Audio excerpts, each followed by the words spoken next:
അസ്ട്രോവിഷൻ ചാനലിലേക്ക് എല്ലാവർക്കും സ്വാഗതം. ആദ്യമായിട്ടാണ് നമ്മുടെ വീഡിയോ കാണുന്നതെങ്കിൽ സബ്സ്ക്രൈബ് ചെയ്യുവാനും ഷെയർ ചെയ്യുവാനും മറക്കരുത്. കൂടാതെ ജാതക സംബന്ധമായിട്ടുള്ള കാര്യങ്ങൾ അറിയുവാനായിട്ട് എൻ്റെ ഈ വാട്സപ്പ് നമ്പറിൽ ബന്ധപ്പെട്ടുള്ളൂ. ഞാനിവിടെ പറയുന്നത് തിരുവോണം നക്ഷത്രത്തിൽ ജനിച്ചവരുടെ ഒക്ടോബർ മാസത്തെ ഗുണദോഷ ഫലങ്ങളെ കുറിച്ചാണ്.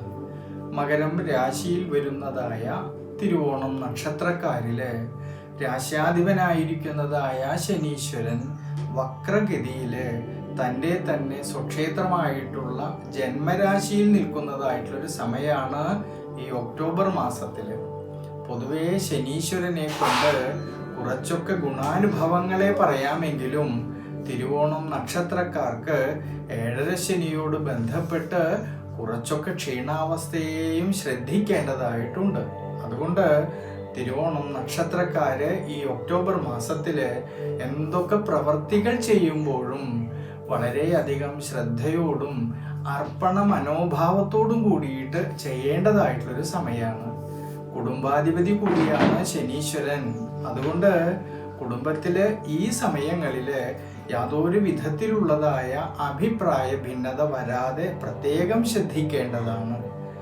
കുടുംബത്തിൻ്റെയും വീടിൻ്റെയും ചുമതലകളും ഉത്തരവാദിത്വങ്ങളും ഏറ്റെടുക്കേണ്ടതായിട്ട് വരുമെങ്കിലും ശ്രദ്ധയോടു കൂടിയിട്ട് മുന്നോട്ട് പോകുന്നത് ഉചിതമായിട്ടാണ് കാണുന്നത്. പ്രത്യേകിച്ച് ചില സമയങ്ങളിൽ മനസ്സിനൊക്കെ ക്ഷീണാധിക്യം തോന്നുമെങ്കിലും കുടുംബത്തിലും നിത്യജീവിതത്തിലും വളരെ ശ്രദ്ധയോടു കൂടിയിട്ട് മുന്നോട്ട് പോകുന്ന പക്ഷം ഗുണാനുഭവങ്ങളെ കാണുന്നുണ്ട്. കൂടാതെ ഭാഗ്യാധിപതിയും 9ാം ഭാവനാഥനായിരിക്കുന്നതായിട്ടുള്ള ബുധൻ സ്വക്ഷേത്ര ബലവാനായിക്കൊണ്ട് സർവേശ്വരകാരകനായിരിക്കുന്ന വ്യാഴത്തിന്റെ ദൃഷ്ടിയിൽ നിൽക്കുന്നതായിട്ടുള്ളൊരു സമയമാണ് ഈ ഒക്ടോബർ മാസത്തിൽ. അതുകൊണ്ട് തിരുവോണം നക്ഷത്രക്കാർക്ക് ഭാഗ്യപരമായിട്ടുള്ളതായ സദ്ഫലങ്ങൾ കിട്ടുന്നതായിട്ടുള്ളൊരു സമയമാണ്. പുതിയ പുതിയ ആശയങ്ങൾ വഴി മനസ്സിനും നിത്യജീവിതത്തിലും മനോബലവും കിട്ടുകയും അധ്വാനിച്ചതിൻ്റെതായ ലാഭം കിട്ടുന്നതായിട്ടൊരു സമയം കൂടിയാണ് ഈ ഒക്ടോബർ മാസത്തിൽ കാണുന്നത്. തൻ്റെ മനസ്സ് ആഗ്രഹിച്ചിട്ടുള്ളതായ ചില കാര്യങ്ങളെല്ലാം പൂർത്തീകരിക്കുവാൻ സാധിക്കുമെന്നുള്ളതായ മനോബലം കിട്ടുന്നതായിട്ടുള്ളൊരു സമയം കൂടിയായിട്ട് കാണുന്നുണ്ട് ഈ ഒക്ടോബർ മാസത്തിൽ. ഈശ്വരീയമായ കാര്യങ്ങളില് മനസ്സിന് പ്രത്യേകമായിട്ടുള്ള ശ്രദ്ധ ഉണ്ടാകേണ്ടതായിട്ടുള്ളൊരു സമയമായതിനാല് പുണ്യക്ഷേത്ര ദർശനവും തീർത്ഥയാത്രകളും ഈ സമയത്ത് അനുകൂലമായിട്ട് കാണുന്നുണ്ട്.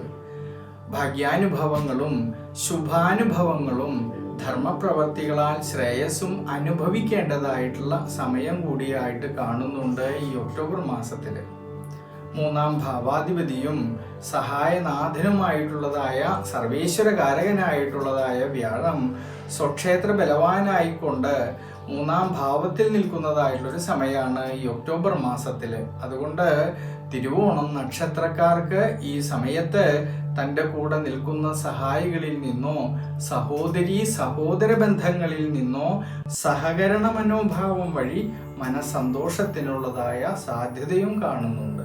എന്നാലോ സർവേശ്വരകാരകനായിട്ടുള്ള വ്യാഴത്തിന് 12ാം ഭാവാധിപത്യം ഉള്ളത് കൊണ്ട് തിരുവോണം നക്ഷത്രക്കാര് ശ്രദ്ധിക്കേണ്ടതായിട്ടുള്ളൊരു കാര്യം വരവിനേക്കാളും കൂടുതലായിട്ട് ചിലവ് അധികരിച്ചു നിൽക്കുന്നത് കൊണ്ട് ഈ സമയങ്ങളില് അപ്രതീക്ഷിതമായിട്ട് വരുന്നതായിട്ടും അനാവശ്യമായിട്ട് വരുന്നതായിട്ടുള്ള ചിലവുകളെ നിയന്ത്രിച്ച് വളരെയധികം ശ്രദ്ധയോടു കൂടിയിട്ട് മുന്നോട്ട് പോകുന്നത് ഈ സമയത്ത് ഉചിതമായിട്ടാണ് കാണുന്നത്. 5ാം ഭാവാധിപത്യവും കർമാധിപത്യവുമായിട്ടുള്ള ശുക്രൻ ഒക്ടോബർ മാസം 16ാം തീയതി വരെ ഭാഗ്യസ്ഥാനത്തും ഒക്ടോബർ മാസം 16ാം തീയതിക്ക് ശേഷം തൻ്റെ തന്നെ സ്വക്ഷേത്രമായിട്ടുള്ള തുലാം രാശിയും സഞ്ചരിക്കുന്നതായിട്ടുള്ളൊരു സമയമാണ്. 5ാം ഭാവാധിപതിയായിട്ടുള്ള ശുക്രനെ കൊണ്ട് തിരുവോണം നക്ഷത്രക്കാർക്ക് ഗുണദോഷ സമ്മിശ്രമായിട്ടുള്ള ഫലം കാണുമെങ്കിലും 5ാം ഭാവാധിപതിയായ ശുക്രൻ ഈ ഒക്ടോബർ മാസത്തിന്റെ ആരംഭത്തില് ഭാഗ്യസ്ഥാനമായിട്ടുള്ള കന്നിരാശിയില് നീചബലത്തോടു കൂടിയിട്ട് സഞ്ചരിക്കുന്നതായിട്ടുള്ളൊരു സമയമാണ്.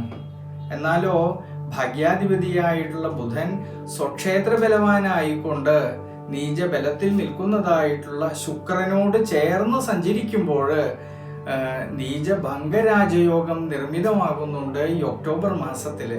കൂടാതെ സർവേശ്വരകാരകനായിട്ടുള്ള വ്യാഴത്തിന്റെ ദൃഷ്ടിയും കന്നി രാശിയിലേക്ക് വരുന്നത് കൊണ്ട് ഈ സമയത്ത് തിരുവോണം നക്ഷത്രക്കാര് ശ്രദ്ധയോടു കൂടിയിട്ട് മുന്നോട്ട് പോകുന്ന പക്ഷം കുറച്ചൊക്കെ ഗുണാനുഭവത്തെയും പറയുന്നുണ്ട്. ഒക്ടോബർ മാസം 18-ാം തീയതിക്ക് ശേഷം ശുക്രൻ തൻ്റെ തന്നെ സ്വക്ഷേത്രമായിട്ടുള്ള തുലാം രാശിയിലേക്ക് വരുന്നത് കൊണ്ട് ഈ സമയത്ത് പഠിക്കുന്ന വിദ്യാർത്ഥികൾക്ക് ഗുണാനുഭവങ്ങളെ കാണുന്നുണ്ട്. പഠിപ്പിനോടുകൂടി തന്നെ ഉപരിപഠനം ആഗ്രഹിക്കുന്നവർക്കും അതിനുള്ളതായ അവസരങ്ങൾ വന്നു ചേരുന്നതായിട്ടും കാണുന്നതായിട്ടുള്ളൊരു സമയമാണ്. ജോലി സംബന്ധമായിട്ട് ഉണർവ് കാണുന്നതായിട്ടൊരു സമയം കൂടിയാണ് ഈ ഒക്ടോബർ മാസത്തിൽ. അതുകൊണ്ട് വളരെ ശ്രദ്ധിക്കേണ്ടതായിട്ടുള്ളൊരു കാര്യം, ഈ ഒക്ടോബർ മാസത്തിൽ വിഷ്ണു ക്ഷേത്രത്തിൽ അഷ്ടാക്ഷരി മന്ത്രം കൊണ്ട് ഭഗവാൻ അർച്ചന ചെയ്യുന്നതും ഭഗവാന് നെയ്വിളക്ക് വെച്ച് പ്രാർത്ഥിക്കുന്നതൊക്കെ വളരെ ഐശ്വര്യമായിട്ട് കാണുന്നുണ്ട്. കൂടാതെ ശനീശ്വരനാണെങ്കിലോ നീലപ്പട്ട് സമർപ്പിക്കുന്നതും ഭഗവാന് നീരാജനം ചെയ്യുന്നതൊക്കെ ഈ സമയത്ത് വളരെയധികം ഗുണം ചെയ്യുന്നതായിട്ട് കാണുന്നുണ്ട്.